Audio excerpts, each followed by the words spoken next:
das kommt halt dieser Moment, da ist mir halt klar geworden, okay, machst noch so ein bisschen so weiter, ne, dann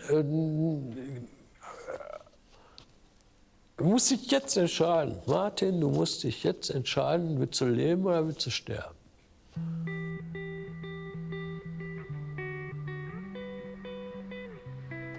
Also ich glaube, das größte Vorurteil, das gegenüber Drogengebrauchern herrscht, ist, die sind ja alle selber schuld.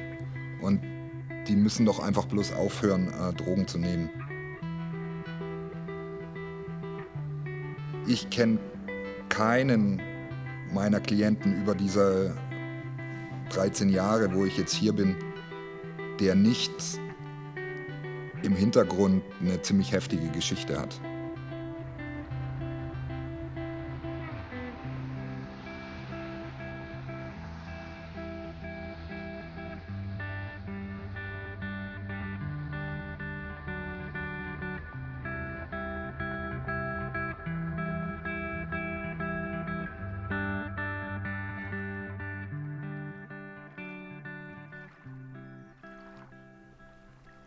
Die höhere Macht, der ich mich ergeben habe, sind eben Rauschmittel.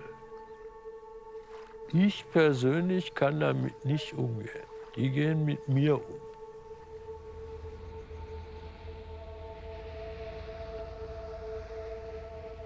Ich war nur noch damit beschäftigt, zu saufen. Und obwohl dann da die gelben Briefe kamen, war es dann irgendwann so weit, bam, bam, bam, Gerichtsvollzieher vor der Tür, Zwangsräumung, das ist vorbei. Muff. Die Trinkerei ging los in der Pubertät. Mit 14, 15 haben wir so probiert, mit 16, 17 Discogänge. Man hat unkontrolliert getrunken, um sich locker zu machen am Wochenende.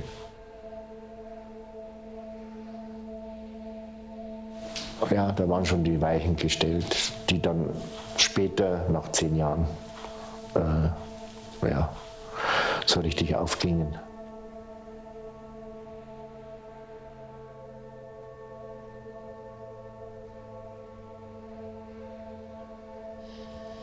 Ja, Politox, ja.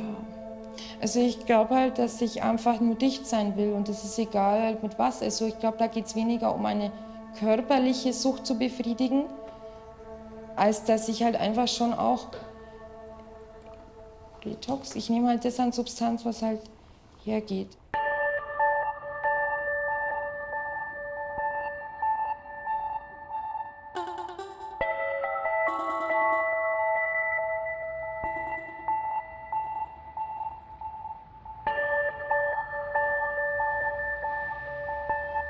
Vor über 10 Jahren gab es über 3000 Wohnungslose. Inzwischen sind wir bei fast 6000.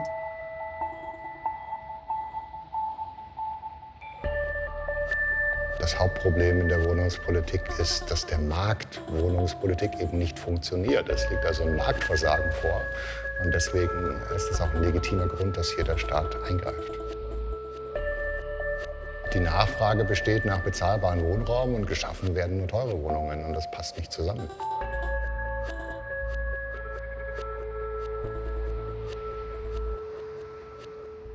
Wenn du erstmal auf der Straße bist, ja, wird es ganz kompliziert. Vor allen Dingen, wenn du krank bist, also suchtkrank besonders. Wenn du ja keinen gesicherten Rückzugsraum mehr hast, so, dann geht es rapide bergab. So.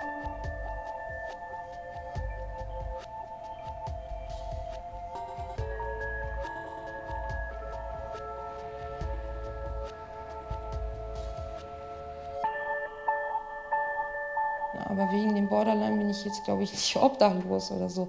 Aber wegen dem Borderline bin ich vielleicht süchtig, ich weiß es nicht so. Vielleicht so rum, ja. Mein Freund, der hatte halt Mukoviszidose, das ist ein angeborener Gendefekt und das ist im Endeffekt betrifft alle Organe so. Und ich habe den ja auch so kennengelernt, da war der aber wieder recht fit Und 2012 während unserer Beziehung habe ich eben seinen Hodenkrebs entdeckt. Der hatte dann Hodenkrebs, der ging dann schon über die Lymphknoten drüber. Und jetzt hatte er nicht so die ganz schwere Form von Mukoviszidose und dieses Hodenkarzinom. Und Hodenkrebs ist keine schlimme Form, das ist halt der Krebs von jungen Männern, den haben eigentlich junge Männer immer. Und der ist leicht behandelbar, da stirbt man auch nicht dran. Und so war es ja auch. Aber dadurch, dass das beides zusammenkam, ist der halt ja auch seelisch. Was meint ihr, was denn das seelisch mit einem Menschen macht? Der ist schon als Kind weiß, er lebt nicht mal lang. Klar, der hat zwar anders gelebt und bewusst genossen, aber das kann man nicht schönreden.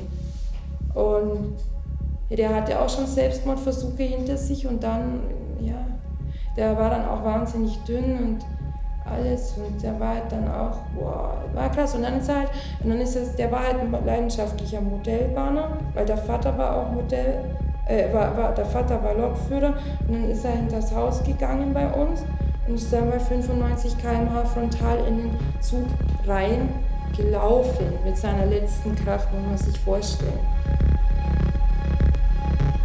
Ja, was passiert denn dann mit einem Held? Was passiert denn dann? Boah, das ist dann einfach, da bist du dann, du bewegst dich nur um nichts.